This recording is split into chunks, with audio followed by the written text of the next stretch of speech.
use reflective instructions really specifically to help elevate and internalize your students' practice. So as we discussed in part 1, there's something called action commands, and action commands are how you direct your students to physically do something. So it's really clear. Lift your arms up, straighten your leg, step your left foot forward, really clear, no fluff.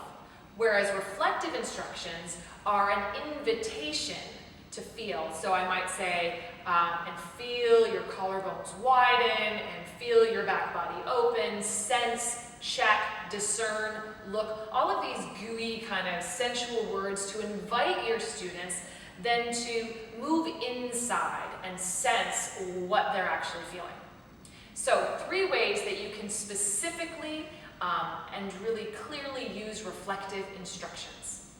Use number 1, simply to reinforce the action command. So this would be where I say, lift your arms up and feel your side body lengthen. So I have them do something, and then I have them directly feel a specific result of that action. So it's reinforcing the action command, but asking them to move internally as they do it. Number 2, I can use a reflective instruction to add a limitation to the action command. So a really great example of this is something like whenever we use rotation, or for example, Warrior 2.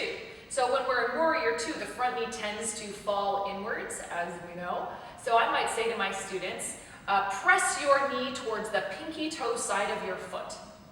However, that's an action that could go too far. So I'll use a reflective instruction to limit that action.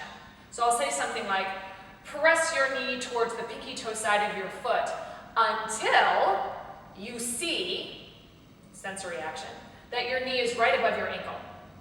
So in doing that, I can make the student responsible for how far they take the action command. And then the third use of reflective instructions, and this is really great for those of you who like theming, is to add more meaning or intentionality to the action command. So for example, say we're doing Cobra Pose or Bhujangasana. I might say, draw the heads of your arm bones back and feel your heart shine into the world. So I'm really adding an emotional or thematic component to what could otherwise just be a physical act. Another example of this might be, press the 4 corners of your feet down in Tadasana and feel your deep connection to the earth.